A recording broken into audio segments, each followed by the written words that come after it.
안녕하세요. 김정호의 경제TV. 오늘은 백신 이야기입니다. 언제 나오는 건지 백신이 그거 맞으면 정말 코로나 걱정 안 해도 되는 건지 이런 문제에 대해서 말씀을 드리려고 합니다.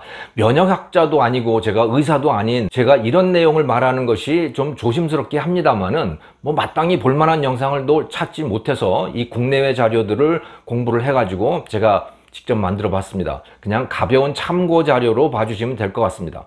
백신은 병원체인 바이러스 그것과 아주 유사하게 만든 물질이죠. 그것을 인체에다가 접종을 하면 우리 몸의 면역체계가 그 물질과 싸우는 과정에서 항체와 T셀을 만들게 되고 그것으로 나중에 진짜 바이러스가 들어왔을 때 물리칠 수 있게 만드는 그런 약품인 셈이죠. 우리 몸의 면역체계를 살짝 속인다고 할까요? 그런 것 같습니다. 코로나 백신은 언제 나올까요?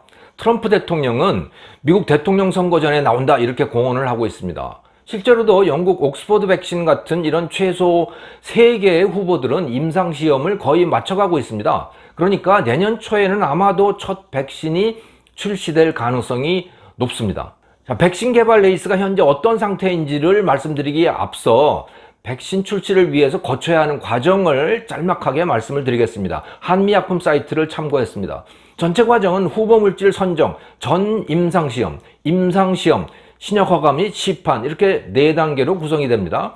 후보물질을 만드는 것보다 더 중요한 것이 효과가 있는지 없는지를 확인하는 일이라고 하는데요. 먼저 하는 이 전 임상이라고 하는 건 동물 대상 시험입니다. 그리고 그 다음에 하는 임상은 인체 대상 시험입니다. 인체 대상 시험, 임상 시험은 1상, 2상, 3상의 3단계로 나눠집니다. 단계별로 가장 큰 차이는 시험 대상의 규모라고 해요. 1상은 20명 내지 80명, 2상은 100 내지 200명, 3상 시험은 수백에서 수천 명 대상으로 시험이 이루어진다고 합니다. 3상 이후에 허가를 받으면 새로운 백신으로 시장에 출시가 될 수 있습니다. WHO에 따르면 8월 4일 현재 140개 이상의 코로나 백신 후보 물질이 시장에 나가기 위해서 치열한 경주를 벌이고 있다고 합니다. 이 그림에서 보시듯이 아직 허가를 받은 건 없어요. 하지만 마지막 단계인 3상에 들어간 것은 7개나 된다고 하죠. 2상이 17개, 1상이 25, 그리고 동물 실험인 전 임상 단계는 139개에 달한다고 하죠. 그런데 1상, 2상을 동시에 진행하고 있고 또 2상, 3상이 동시에 진행되고 있는 것들이 있기 때문에 이게 140개 이상으로 지금 집계가 될 수 있습니다. 근데 전체적으로 보면 140개 정도 된다고 해요. 자, 가장 앞선 것은 이 중에서 옥스퍼드 대학 연구팀하고 아스트라제네카사가 공동 개발하고 있는 것으로 현재 3상 중입니다. 또 중국의 우한연구소하고 시노팜이 공동 개발하고 있는 것, 또 미국의 모더나사, 또 화이자가 개발하고 있는 것, 이런 것들이 뉴스에 자주 등장을 하고 있고 이것들이 3상에 들어가 있습니다. 우리나라는 SK바이오사이언스, 제넥신, 또 이노비오가 내년 말을 목표로 해가지고 개발에 착수를 했어요. 또 한국 파스테르 연구소는 기존의 천식 치료제인 알베스코를 코로나용으로 임상 중이라고 합니다. 한편 SK바이오사이언스는 아스트라제네카 백신을 위탁 생산하는 계약을 했다고 알려져 있습니다.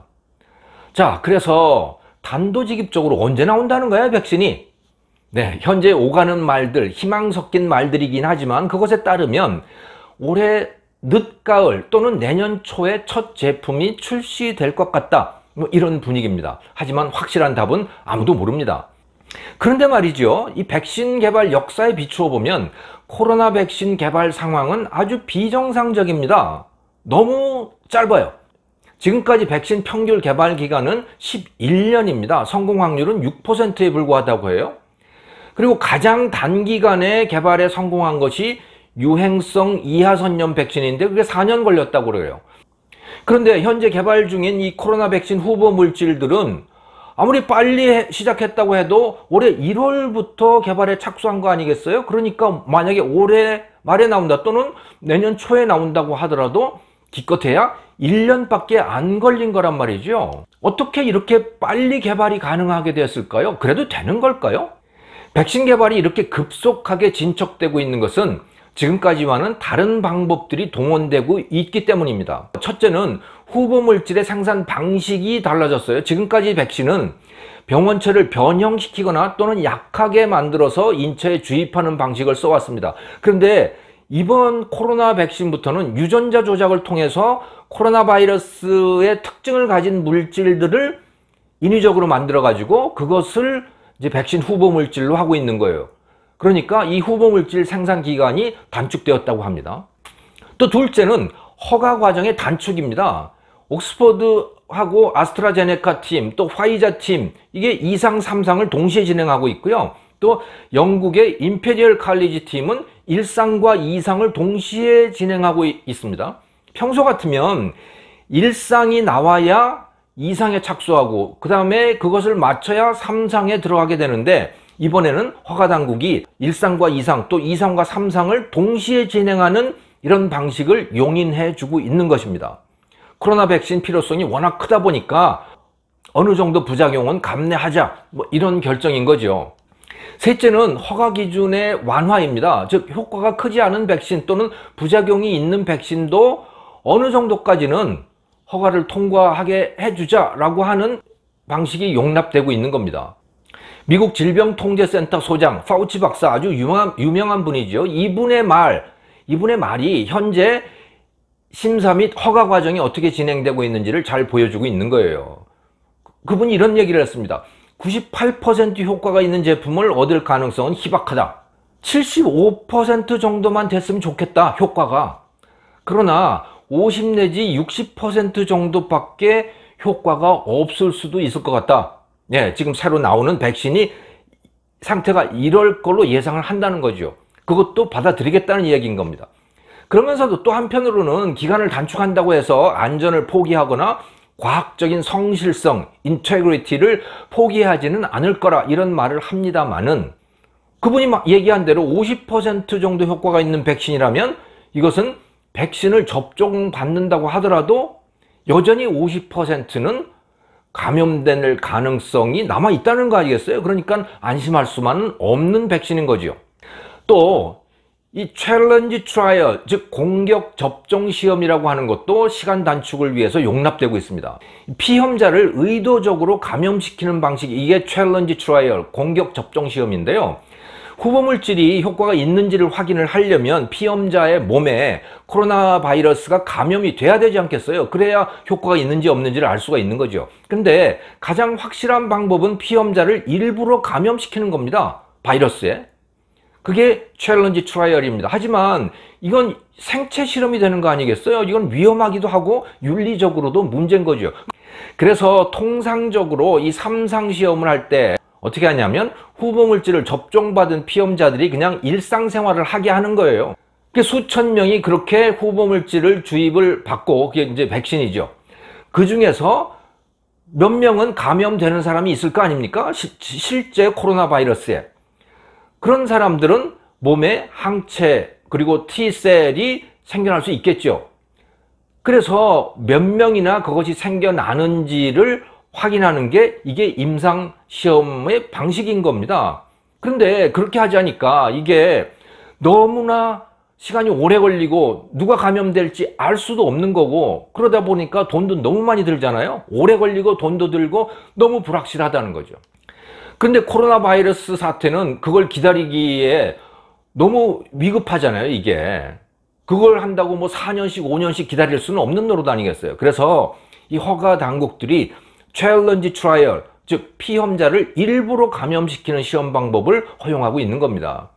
물론 volunteer, 즉 희망하는 사람만을 대상으로 하는데요. 근데 희망자가 넘치고 있어요.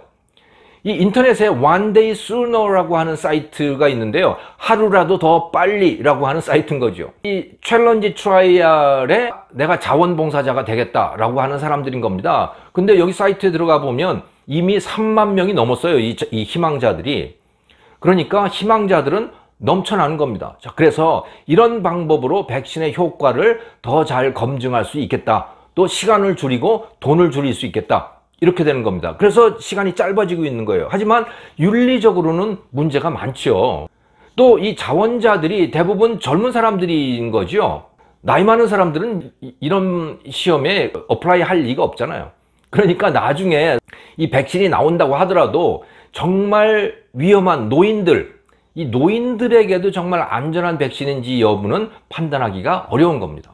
자, 넷째는 돈 문제입니다. 제약사 입장에서 백신 개발은 매우 위험한 투자입니다. 성공률이 6%밖에 안 되니 뭐 대부분 실패한다는 말인 거죠. 게다가 임상에 워낙 시간이 많이 걸리다 보니까 이 제품을 출시한다고 하더라도 이미 유행이 다 끝나버렸을 수가 있는 거예요. 바이러스가 소멸되었을 가능성이 높은 겁니다. 그래서 제약사들은 이 백신 개발을 꺼려왔던 거거든요. 그런데 이번 코로나 바이러스의 경우는 이 많은 정부들이, 여러 정부들이 돈을 쏟아붓기 시작한 거죠. 미국을 비롯해서 이 표에서 보시듯이 미국, 중국, 유럽연합, 영국, 일본 이런 나라들이 이런 날 정부가 예산을 투입을 해가지고 제약사들을 지원을 하고 나섰고요. 또 빨리 성공만 해라. 그러면 우리가 얼마든지 사주겠다 하고 선계약을 체결하고 있습니다. 그러니까 제약사들이 돈 걱정을 훨씬 덜게 된 거죠. 그 덕분에 이 제약업체들이 개발에 속도를 낼 수가 있게 된 겁니다. 결론적으로 올해 말이나 내년이면 백신이 세상에 나올 것 같기는 합니다. 그것의 효능은 그런데 확신할 수는 없는 것이죠. 자, 또 남은 문제가 있습니다. 나도 접종을 받을 수 있는 거야? 나한테까지 이게 지금 올 수 있는 거야? 그리고 값은 얼마나 되는 거야? 이런 문제가 여전히 남아있죠. 이런 문제들에 대해서는 다음 편에서 말씀드리겠습니다. 김정호의 경제TV였습니다. 감사합니다.